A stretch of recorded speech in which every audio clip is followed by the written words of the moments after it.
What's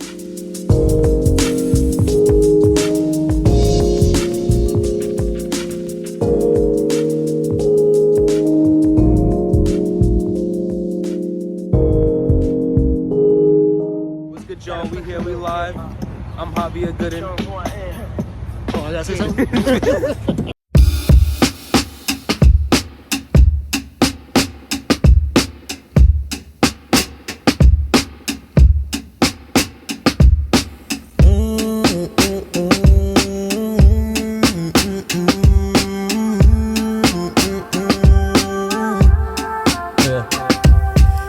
This ain't the regular, this the rebirth. My only opponent is him, was labeled from birth. Got tired of being depressed, so I put myself first. Got tired of being depressed, so I put myself first. Been here for a while, yeah, it's a slow ride. This chick on my phone, we should do fam, it's alright. Copy and paste, the only way they all survive. Sorry for your loss, your boss can flatline up. Look at the stars, look at how they all align. They all align, constellation, and you rappers on the team. All the teams, like me, you wanna you follow. All right, what's good, man? Y'all back with Crowded Streaming. We got a special guest here. Introduce yourself, bro. What's good, y'all? I am Javier Gooden. What's good, Javier? How you doing out here? You down here in H-Town from up east, man. Where y'all from? Listen, we're from Brooklyn, New York, Crown Heights specifically, around Eastern Parkway. And I gotta say, being down here has definitely been a very great experience. Yeah, man. We out here at the Springboard, conference. How you taking that in? What you learned here so far? So far, I've learned a lot of things. A couple of things I didn't understand because I haven't been experienced around that yet. But definitely a learning experience. But one thing I definitely did learn about specifically is about merchandise.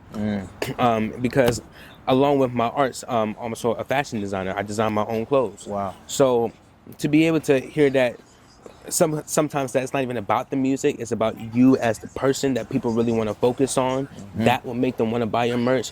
That made me do like a whole 180 about how I think about it, because me, the music and the fashion goes hand in hand. That's correct. And it does, but especially since I want to be launching my own brand that's separate from the music, I gotta make people think, okay, you have your own brand, that's cool, we know you do music, but for this specifically, why should we believe you? Why should we want to buy this from you? What's so special or great about you? What's your message that makes me want to believe in you to buy this from you? So that was definitely something that I did take away from that, learn from that.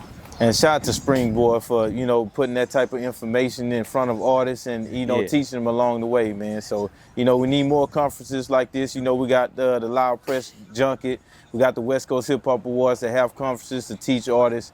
And hey, man, I'm sure you're going to try to make as many as you can. So, Definitely. Yeah, so, I understand that y'all have performances at the Springboard event too. We do. Yeah, what you got? Tomorrow we're going to be performing at the Ego Stage, which is actually 45 to an hour away from here. Yeah. But apparently it's a big event, and I'm very blessed and fortunate enough to be able to participate in that. And you already know Crowd Streamers gonna be in the building, front row checking out Javier Gooden, man. You already know, baby. Yeah, so, let's start from the beginning. How long you been in the music, Javier? I could say really, I've been in the industry for about 13 years. I've been doing this since I was 4 years old. But if you're talking about music specifically, I could say around 2018, 2019. I mean, I was always writing songs since like around 2016. That was just my thing. Of course, now looking back at it, I was really bad. But I always got myself familiar into that because my parents always surrounded me with nothing but music. So when it came to around 2017, 2018, going through emotional things and things of that nature, instead of going through the negative, I decided to let music pave the way for me. So I really started going towards that direction, and I actually first started off with singing, because singing was always my passion. Did that since younger, singing and acting.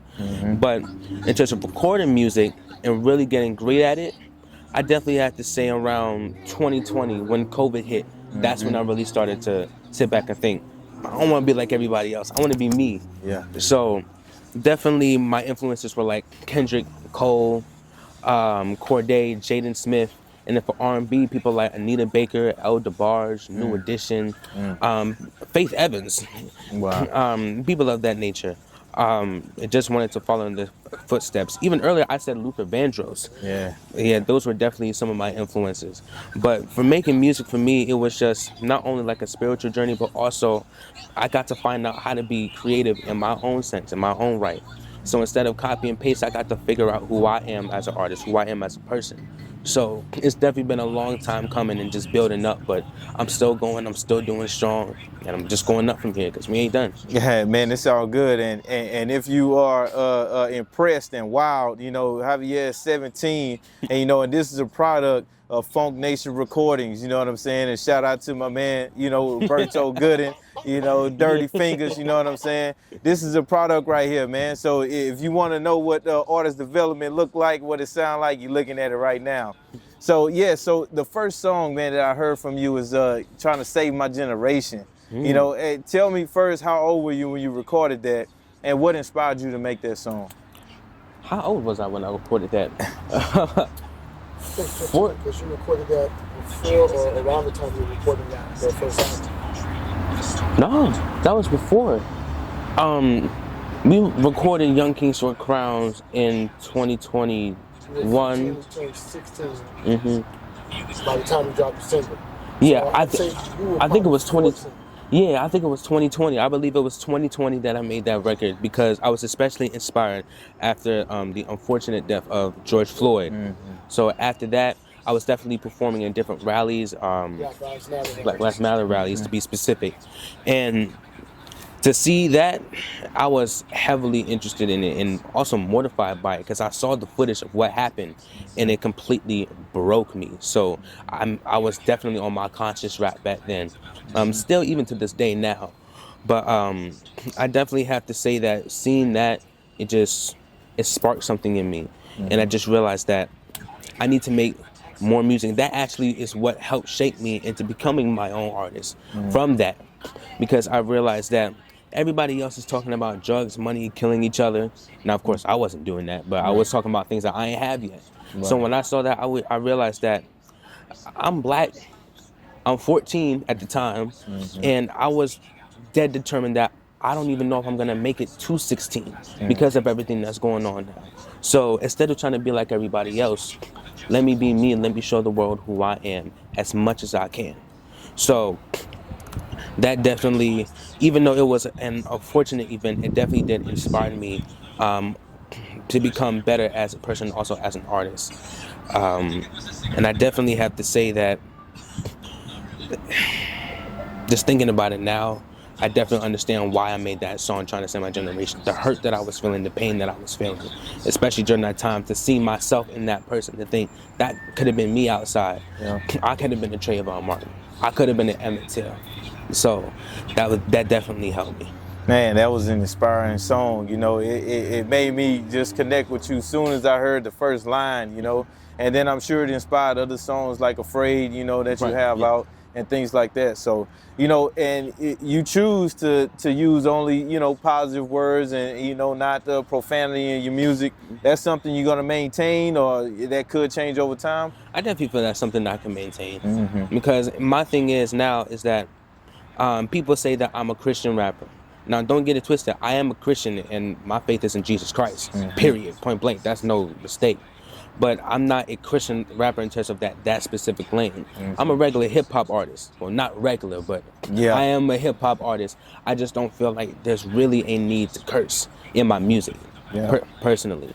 So I feel that if I can show, and I honestly feel that helps elevate me as an artist, because I can use as many curse words as I want to get my point across. But honestly, the fact that I don't, and I still sound dope and amazing, and I can attack any style I want to, that honestly, it sets me different from the rest. It's like, okay, he is an artist, but he's not that. He's this. Yeah. Hey, man, and that's something that, like I said, that shocked me too. Like, wow, he's spitting like that, you know, especially when I heard the song Dreams. You know what I mean? Big Dreams, man. He's spitting like that, and you're not cursing. I mean, it's sad that we got to even bring that up, but you know, profanity is everywhere in all music, but the fact that you can spit like that without using profane language, man, that shows the skill, you know what I mean? So, you know, speaking of Big Dreams, tell me about that song, man. The song Dreams? Dreams. What's crazy about that is when I heard that, I was like, Dad, you're not gonna believe which one I'm gonna do next. Because usually, if I don't get my own beats, I always started with rapping over other people's tracks and trying to conquer that and make them my own. And that's definitely got me far, and that's definitely helped my career. But I definitely have to say, in terms of dreams, my dad, when I told him that I was going to do that, he said, if you're going to do that, you better have some bars. And he said that you have a lot of great songs, but I don't think you really have a song where it shows your bars, like your punchlines and double entendres. And I was like, okay. So, and actually, I think I was in my class or in the middle of my class, because I go to online school, so I was at home. So I think I was on a break, and I was in the middle of my class on my MacBook, and I played it, and I just kept replaying it and replaying it. And I was like, you know what? I don't know how I can attack this, so I'm just going to impersonate Rick Ross. I'm going to try and channel that energy. That's why you definitely had the, that's why you had that in there. And especially my inflections, because that was also another conversation about how to be able to have more dynamics in your songs. And that was definitely one of those songs where I was definitely outside my comfort zone. And I loved it because it showed my versatility. How I don't even have to be extreme with it. I can still be smooth and yet still come with that energy and still be able to diversify myself on the same track. So to be able to come with that energy and to be able to have those type of bars, which I didn't even think I could do. It was just, it came straight out. Because usually I have to think about when I'm writing, then put it down. That I remember specifically. I was sitting on my couch and I was like, nah, Ma, get your breakfast, but wait till you hear this. Just sit down, eat, and then let me do this to you while you eat it, because this is crazy. I'm telling you, it's going to be amazing. I went upstairs when I was done with my school day. I recorded it, and then I was just so excited to show my dad, because I knew, oh, nah, this is about to be different. It's crazy. Yeah, and speaking of, what I mean, your dad, how does it feel having someone with experience from the industry, radio station, all that in the household? You know what I mean? How does it feel having all that at your fingertips? Quite honest, it feels like I was set up for success. Yeah. Because a lot of people, they have to go and find that. They have to go and try hire people to be able to get to know them. And sometimes it's hard to do that, because if you don't have chemistry with the people that you're with, then it's not going to work out. And then that's how a lot of artists nowadays, sometimes they don't blow up as much as they want to, because they don't have the right people in the right team. My team is my parents. My mother is a writer. She's been writing for me since I was 4 years old. That's how I really got started into acting. Wow. My father's been in the industry for as long as I remember, and he still has stories to this day to tell me. And I'm like, how are you this cool and you still haven't told me that yet? Yeah. So to be able to have that at my fingertips, and I don't know everything, so to be able to have my father there and my mother there to really help guide me through that, I definitely have to say, and I've been told multiple times, it gives me an advantage over others, because what other people have to look for, I already have in my household. That's correct. Yeah, man, and I'm gonna get back. That was perfect and wonderful, man. I'm gonna get back to the music. I wanted to bring up that Jay-Z Life song. I see you rocking the merch. You know what I mean?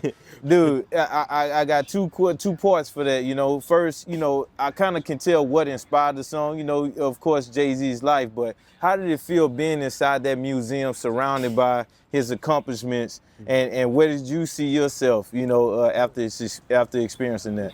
It was insane, just to be in there, to be able to be in the same room as Jay-Z was, because it was like a week before that we went there. We saw that he went there on TV, and he was walking around telling us about his story. I was like, to be in the same place that Jay-Z was, it's crazy. That was already off rip.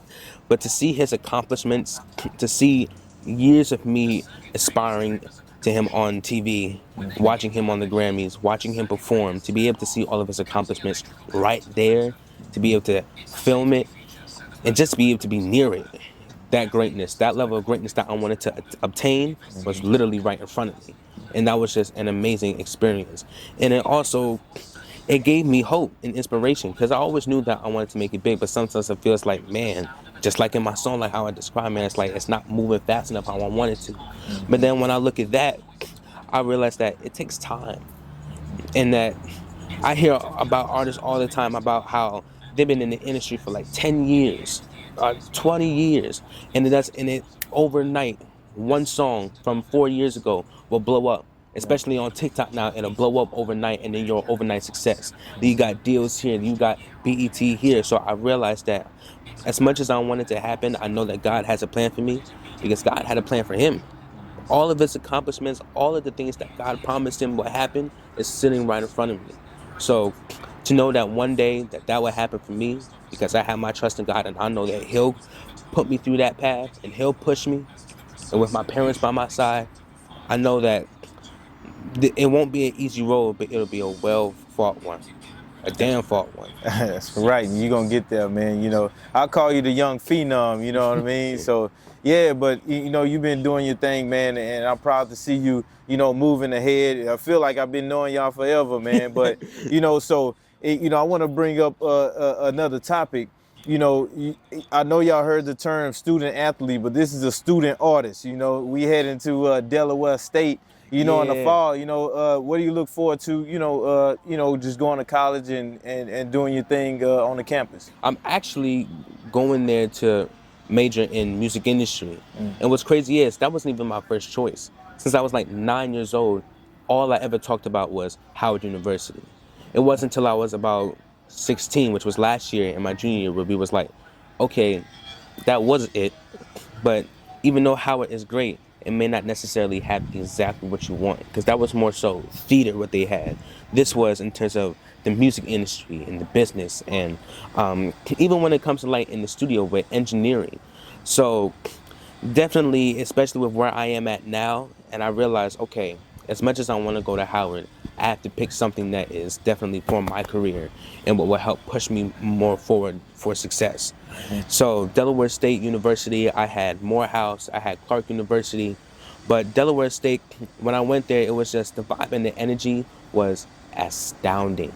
Like everyone there, even though we were all strangers, it was like we was a family. And then when I went back there last week, and I got to meet more people and I got to connect with them more, to see that there were so many artists there that were like me, that were hungry and that wanted it. I was like, oh yeah, this is my tribe. I definitely made the right decision to come here. So I'm definitely excited to come here during the fall. Yeah, man, and Javier Gooden performed, you know, live at Delaware State. You can check that out on YouTube right now, Javier Gooden. So, you know, we talked about your career. You know, I know you're only 17, man, but, you know, what are your plans, you know, in the future? Where do you see yourself going, you know, over the next few years? Are you trying to, I know, of course, you want to, you know, blow your career up, but you see a label come? You see anything like that? I definitely have to say, well, of course, my label's right here, so we always going to be with Funk Nation Recordings. But in terms of me, after I graduate college, and even graduating college, being in college, I'm still going to be grinding, still going to be making my music and still performing. Because even though education doesn't stop, what we do doesn't stop either. So and acting. So as an artist and also as a student, I have to find a way to manage both. But in terms of as an artist, after I graduate college, I see bigger things for us, especially with the knowledge that I'll be able to gain and with the practice that I have, especially since I'm majoring in music industry. With that knowledge and being able to go forward in the industry as I grow older, I see us definitely performing in bigger avenues, bigger places, especially since I'm old enough now, more venues for adults that have bigger connects and bigger audiences. And also my biggest dream, period, is to be able to perform at Lollapalooza, the big stage there. That's like my hugest dream. Ever since I saw Travis Scott and Tyler, the Creator, perform there, I was like, oh nah, that, if I make it there, I know I've made it. Yeah.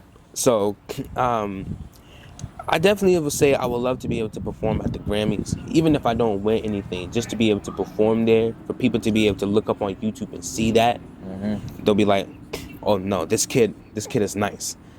And so to be able to be on that stage surrounded with other celebrities that are artists like me, and you know, honestly, for me, feel like I'm breaking through the industry and saying, nah, I'm not that. I'm here now. Y'all gonna see me. Yeah. So that's definitely where I feel like that's gonna be my path and my direction. Yeah, that's dope, man. If you just joining in, man, we got Javier Gooden with us. Music on all available platforms, man. He just dropped an exclusive, an early exclusive high on Crowded Streaming, man. Tell us about that single, and tell us about the upcoming project you have. To be honest, I didn't even like the song High at first. Wow. Because I recorded that around 2021. I did that song, and honestly, it was an experiment to see what I could do with it. But then we came back to it in 2023, or I think it was 2022 going into 2023, and my dad found it again in his old files, and he was like, "Did you ever complete this song?" I was like, "No." He was like, "Why?" I said, "I didn't like it. I was just experimenting, but I didn't like it." He was like, "Bro, you're bugging." Yeah. Literally, he quite said it like that, like, "You're bugging." And I just couldn't see it. Even now, I still don't see it. But with the other artists like Hampton and Stunner Boy Teats on there, it really does complete the song where I didn't feel that I could be on it. And who did the track? Steve-O Tracks. Yeah. So definitely to have that all together, I really feel like the song is a great song. I still don't like my part, but nah, it's but that's dope, just man. that's just the artist. That's just the artist standpoint. That's Yeah. just my mentality of it. But other people have definitely told me that it's a great song. So I definitely have to say that I am happy with it. Now I'm able to, I think the more and more I listen to it, the more and more I'll be able to appreciate it. But again, I made that in 2021, so now I just got to figure out how to perform it because my voice is way deeper now. Man, that's crazy, man. And, you know, y'all bringing songs, you know, that you recorded before, and they timeless. You know, it could be 2-3 years old, but it sounded like you recorded High last week. You know what I mean? So, but now, you know, I understand you got a project, you know, coming out later on this year or early next year. We actually have. We do multiple, but we do have a project out now that's on Reverb Nation. Is it Audio Mac as well? Audio Mac and SoundCloud. It's called On My Way to College, Volume 1. It's definitely a great project. I've listened to it. I think it's amazing. It definitely tells you like my versatility as an artist, definitely. And I'm very excited for people to be able to listen to it. We're going to promote it more. I'm going to be posting about it on my Instagram page as soon as I get back to Pennsylvania from Houston. Because right now I'm more so focused on my performance because, you know, I want to give a great performance. But we're definitely going to be promoting that. Later on this year, we're going to be releasing Young Kings Wear Crowns Volume 2. Instead of a mixtape, it's going to be an official album out on all platforms. So we're definitely excited for that. I can't give too much detail. Yeah. It's still in the works, but I'm definitely excited about that. I think that's going to be a great project. Yeah, so, you know, Javier, man, we got to slide to, you know, some current events, you know what I mean? We got everything that's on the news, the battle rap, you know, between, you know, Drake and Kendrick Lamar and J. Cole. Right. I got two-part, you know, first of all, how you feel about battle rap? Second of all, what's going to happen if somebody come at Javier Gooden like that? Oh, well, for the first question, I love battle rap. I think it's amazing to be able to have an opponent, also have a friendly competition, even real competition when it comes to rap, because rap isn't supposed to be easy. I've been told that multiple times. Rap isn't supposed to be easy. If you think that it's just a regular genre where you can come in and make a statement, you're wrong. And you will be proven wrong. And I definitely have to make sure that I stay on my P's and Q's, and I'm still learning because I'm still trying to elevate myself as a lyricist. But definitely I love battle rap and I love hip hop in general. In terms of Kendrick and Cole, what they got going on now, Cole. Cole, you ain't need that apology, bro. Like we wanted the friendly competition and we knew it was, but it just felt like that was a letdown, honestly, in my opinion, because we needed that, especially with how rap is going now. Of course, you have the gems in hip hop now, but now in terms of generally, it's all starting to sound the same. So that I really felt like that would have put hip hop back on the map to let y'all know it didn't go nowhere. Of course, that's still why I'm here as well. But you know that it didn't go nowhere because the greats are out here battling each other, and just I feel like Cole dropped the ball on it because we had it set up, and now Drake released the response because I feel like he's taking too long. He didn't do it with Pusha T. Now you got Kendrick. Y'all part of the big three. If you're gonna do it, then do it. Now, when it comes to me, if someone tries to try me, listen, I'm not going to big myself up because I'm still learning, but I'm definitely going to say I'm going to hold my own. You're not going to punk me because I wasn't raised to be no punk. And I definitely know that as I elevate myself as a lyricist, I definitely feel that I'll be able to do more battle rap because I don't think I'm experienced in that yet.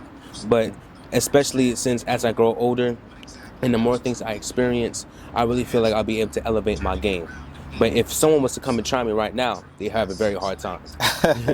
Hey, man, stay away, man. Steer clear, you know what I mean, of Funk Nation Recordings and Javier Gooden, man. It ain't gonna be a nice day for you. So we still here with Javier Gooden, man. We appreciate you sitting down with us all the way from Pennsylvania by way of Brooklyn, you know what I mean? Shout out to Crown Heights, you know what I'm saying?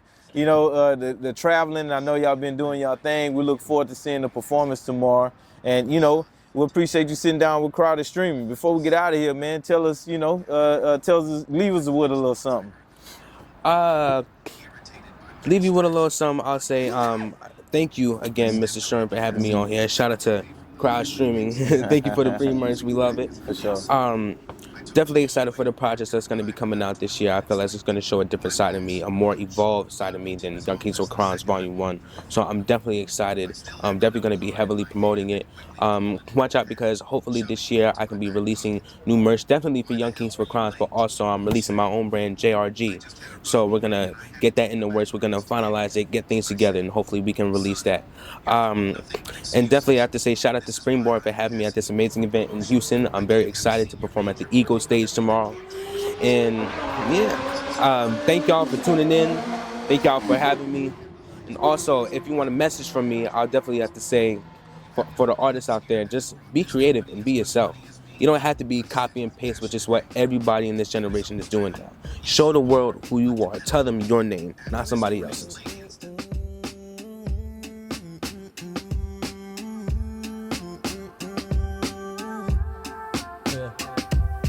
This ain't the regular, this the rebirth. My only opponent is him, was labeled from birth. Got tired of being depressed, so I put myself first. Got tired of being depressed, so I put myself first. Been here for a while, yeah, it's a slow ride. Check on my phone, make sure the fam is alright. Copy and paste, the only way they all survive. Sorry for your loss, your boss, the flatline up. Look at the stars, look at how they all alive. They all alive. Constellation, and you rappers on the top. All the time, ain't like me, you wanna why? You wanna why? Said I'm big dog, big stepper, no cage. Two standing, it just switch out the process. Got to be seen properly. Well, how's that? Oh, yeah. That blue got to be seen properly. See, it's a certain way. A certain way that you're supposed to, a certain way you're supposed to do this thing. You know what I'm saying? It's just a certain way it's supposed to, you got to understand how to do this thing. Yeah. Let me know when you're ready, sir. I'm ready, man. All right, you ask your first question so we can get it started. All right. All right, man, we sitting here with Roberto Gooden, AKA Dirty Fingers, man. Shout out to Dirty Fingers. I met you on Clubhouse, man, but hey, school the people to who you are, bro. All right. Well, first of all, let me school the people to who you are. All right. Crowded Streaming, the Crowded Streaming app. Admin Sherm right there. That's how I know him via Clubhouse. Shout out to Kumi. Shout out to his whole team. And we definitely appreciate what you do as being an app where people can stream music, purchase music, and artists get paid top dollar or better dollar than cents, if you understand what I'm saying, compared to some of the other apps that are out there. So this is definitely an app that you need to know, the Crowded Streaming app. I recommend it as an entrepreneur. My music on Funk Nation Recordings can be found there and can be found there first. Of course, I have accounts at other places, but in terms of a Black-owned streaming app, I support and recommend the Crowded Streaming app, all right? And in terms of how we met, yes, on Clubhouse. During the pandemic, I got an invite from a good friend of mine, Aaron Prince, who owns his own dance label, Aaron Prince Entertainment, and he invited me to Clubhouse at the time, I guess, where you had to have an invite to get on. And him knowing that I am a radio DJ, he thought there would be some value in me making networking on that app. So that's how I got on the app, and that's how eventually I got to meet, you know, as much as you can meet somebody, meet you and your team.